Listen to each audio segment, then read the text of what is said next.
श्री राम जी ने बाली को छिपकर क्यों मारा?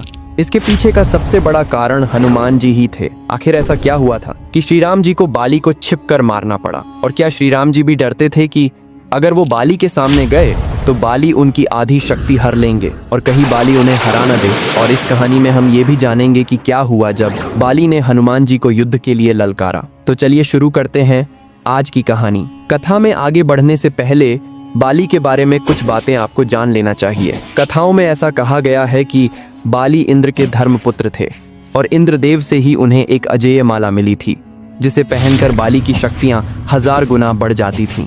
इन शक्तियों से बाली ने बहुत सी लड़ाई लड़ी और सभी में उसको विजय हासिल हुई। इसके बाद बाली ने ब्रह्मा जी की तपस्या की, जिससे खुश होकर ब्रह्मा जी ने उन्हें वरदान दिया कि वो जिससे भी लड़ाई करेंगे तो उसके शत्रु की आधी शक्तियां बाली में आ जाएंगी। इस वरदान के बाद तो बाली ने राक्षसों को अपने सामने टिकने ही नहीं दिया और हजारों राक्षसों का उन्होंने वध किया। एक ओर जहां बाली अपने पराक्रम से अपनी शक्तियों का डंका बजा रहे थे, वहीं दूसरी ओर रावण भी उसी समय असीम शक्तियों का मालिक बन चुका था और तीनों लोकों में तबाही मचा रहा था। रावण का सामना उस समय कोई नहीं कर पा रहा था। रावण को अपनी शक्तियों पर बहुत घमंड था। उसको लगता था कि उसके सामने कोई नहीं टिक सकता। जब रावण को बाली के बारे में पता चला तो वो रावण अपनी शक्तियों के अहंकार में बाली से लड़ने किष्किंधा चला गया। पर रावण को ये नहीं पता था कि बाली के सामने जाने पर उसकी आधी शक्तियां बाली में समा जाएगी और रावण किष्किंधा में जाकर बाली को लड़ाई के लिए ललकारने लगा। रावण की ललकार सुनकर बाली बाहर आ गया, जिसके बाद रावण ने बाली को युद्ध के लिए चुनौती दी। बाली ने रावण की चुनौती स्वीकार कर ली और इसके बाद दोनों में भयंकर युद्ध शुरू हो गया। लेकिन बाली को मिले वरदान के कारण रावण की आधी शक्तियां बाली में समा गईं, जिससे बाली ने रावण को युद्ध में हरा दिया।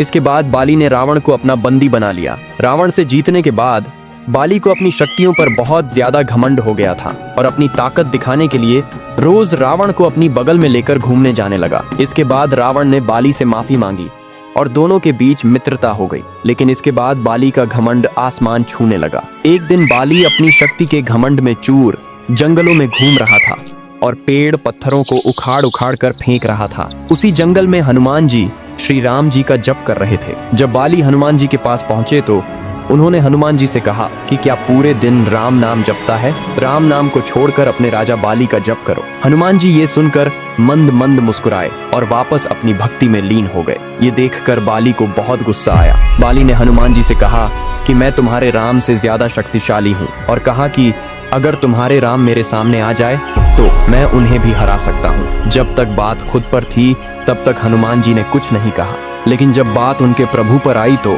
हनुमान जी नहीं रुक पाए और बाली से कहा कि हे वानर राज, मेरे प्रभु श्री राम जी से लड़ने से पहले क्या आप उनके इस दास हनुमान से लड़ना चाहेंगे? अपनी शक्तियों के घमंड में चूर बाली हनुमान जी से लड़ने को तैयार हो गए और बोले, कल भोर होते ही हम युद्ध क्षेत्र में मिलेंगे। ये कहकर बाली अपने कक्ष में चले गए और हनुमान जी वहीं राम नाम जप में लग गए। जब ब्रह्मा जी को इस बारे में पता चला तो वे हनुमान जी के पास गए और हनुमान जी से कहा कि वो ये युद्ध न करे। हनुमान जी ने ब्रह्मदेव जी को नमस्कार किया और बोले कि हे ब्रह्मदेव, जब तक बात मेरे तक थी तब तक मैंने कुछ नहीं कहा, लेकिन अब बात मेरे प्रभु पर आ गई है, मैं ये लड़ाई अवश्य करूंगा। ये सुनकर ब्रह्मदेव जी ने हनुमान जी से कहा कि हे हनुमान, ठीक है आप युद्ध करो, लेकिन कल युद्ध में आप अपनी शक्तियों का सिर्फ 10वां हिस्सा ही लेकर जाए। बाकी शक्तियां श्री राम जी के चरणों में छोड़ जाएं और युद्ध के बाद वो शक्तियां आप वापस ले लेना। हनुमान जी ने ब्रह्मदेव जी की बात मान ली और अगले दिन युद्ध में अपनी शक्तियों का सिर्फ 10% हिस्सा ही वो अपने साथ लेकर गए। बाली ने सोचा कि हनुमान एक छोटा सा वानर मात्र है, इसे तो मैं इसकी बिना शक्तियां लिए ही हरा दूंगा। और दोनों के बीच युद्ध छिड़ गया।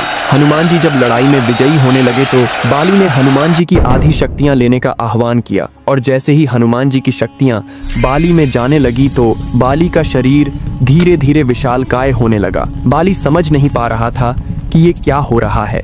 बाली का शरीर फटने को हो रहा था। बाली को ऐसा लग रहा था मानो उसके शरीर के अंदर ज्वालामुखी फटने वाला हो। और अभी तो बाली ने हनुमान जी की शक्तियां लेना बस शुरू ही किया था, जिसे वो झेल नहीं पा रहा था। बाली बेहोश होने ही वाला था कि तभी ब्रह्मदेव जी बाली के सामने आए और बोले कि बाली, अगर अपनी जान बचाना चाहते हो तो हनुमान जी की नजरों से बहुत दूर चले जाओ। ये सुनकर बाली वहां से भागने लगा। जैसे जैसे बाली हनुमान जी से दूर जा रहा था वैसे वैसे उसका शरीर ठीक होने लगा और जब वो हनुमान जी से बहुत दूर चला गया तो बाली ने ब्रह्मा जी से इसका कारण पूछा। ब्रह्मदेव जी ने बताया कि हनुमान जी की शक्तियां असीमित और अपार हैं। उन शक्तियों को सिर्फ हनुमान जी ही संभाल सकते हैं और मेरे कहने पर हनुमान जी इस युद्ध में अपनी शक्तियों का सिर्फ 10वां हिस्सा ही लेकर आए थे और उन शक्तियों के अंश मात्र से ही तुम्हारा ये हाल हो गया। सोचो, हनुमान जी अगर अपनी पूरी शक्तियों के साथ आते तो तुम्हारा क्या हाल होता। ब्रह्मदेव जी की बातें सुनकर बाली को अपनी गलती का एहसास हुआ और उसका घमंड चूर चूर हो गया।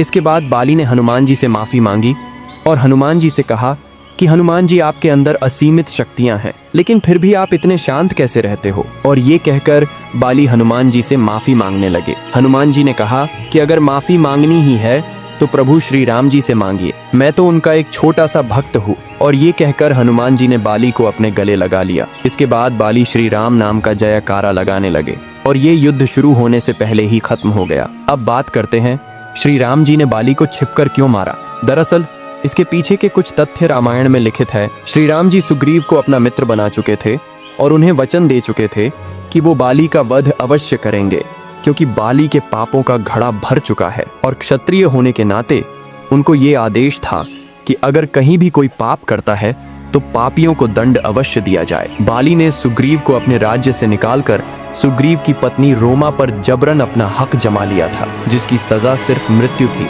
और क्षत्रिय होने के नाते वो दंड श्री राम जी कैसे भी दे सकते थे। हालांकि दंड देने से पहले श्री राम जी ने सुग्रीव को बाली के पास एक आखिरी मौका देने के लिए भेजा भी था, लेकिन उसे बाली ने ठुकरा दिया था। श्री राम जी के कुल में एक प्रथा ये भी कि जब कोई जानवर पागल हो जाता है और मरने मारने पर उतारू हो जाता है तो उसका शिकार करना अनिवार्य हो जाता है। और बाली भी वानर प्रजाति से था जो सुग्रीव को मारने जा रहा था, इसलिए श्री राम जी ने बाली का शिकार किया और शिकार तो छुपकर ही किया जाता है। अब बात करते हैं आखिरी तथ्य की। अगर श्री राम जी बाली के सामने आ जाते तो बाली को मिले वरदान के अनुसार बाली श्री राम जी की शक्तियों को अपने अंदर लेने का प्रयास करते।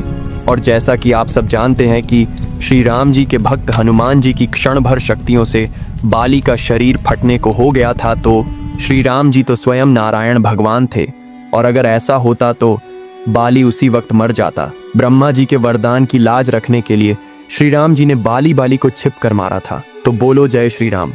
और अगर आज की कहानी आपको अच्छी लगी हो तो लाइक, सब्सक्राइब और कमेंट जरूर करें।